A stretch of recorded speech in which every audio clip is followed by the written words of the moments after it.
أنا ما أعرف قصيت هذا الخبر ولا لا. الأسد الذي في الغابة في الضيعة قصيته هنا ولا ما قصيته؟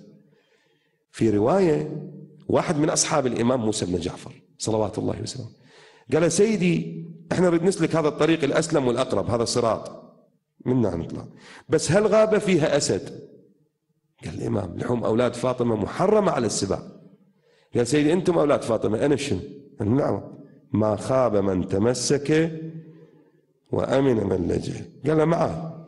دخلوا في الغابة اجى الأسد فعلا راكض، الإمام على جواده.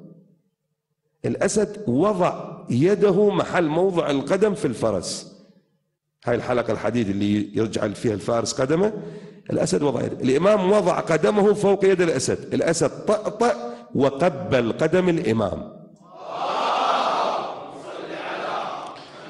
خوف واحد بذهنه شوية ما يقبلها عقلي وما أعرف، هو يخزع بلا تعد الوادم، حسباله عقله اللي أوجد الوجود، ما يدري عقله ما أشتري بيه باكتين كرفس.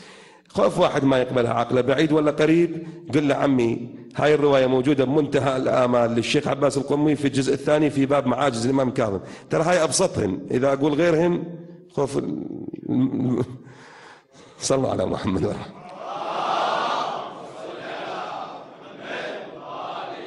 خوف الدور بالكاميرا يشرد إذا نسولف معاجز موسى بن جعفر. موالينا الأعزاء، أن الإمام موسى بن جعفر يقول دخل إلى الغابة إلى الضيعة، وجاء الأسد وضع قدمه محل موضع قدم الإمام، الإمام وضع قدمه فوقه، قبل قدم الإمام، بكى الأسد، همهم الأسد، الإمام همهم بلغته.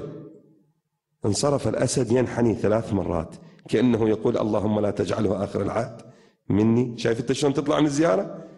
ظهرك ما تعطي الإمام، كل أدبك تقول له سيدي لا تحرمني زيارتك، لا تجعلها آخر العهد مني.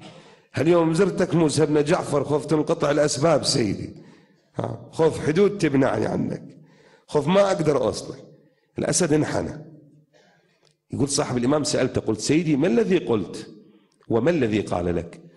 قال لي عندي لبوة، زوجة الأسد لبوة، عندي لبوة وقد بلغها المخاض واشتد عليها العسر وتكاد أن تموت منذ 3 أيام، وضاقت بي الأبواب يا باب الحوائج. جيتك أنت موسى بن جعفر، ضاقت بي الأبواب يا باب الحوائج. الإمام بكل أدب بكل تواضع قال ابشر يا أسد، رزقك الله منها ليث، أنا الآن أذنت بهذا الأمر، الله أوكلني بهذا، روح.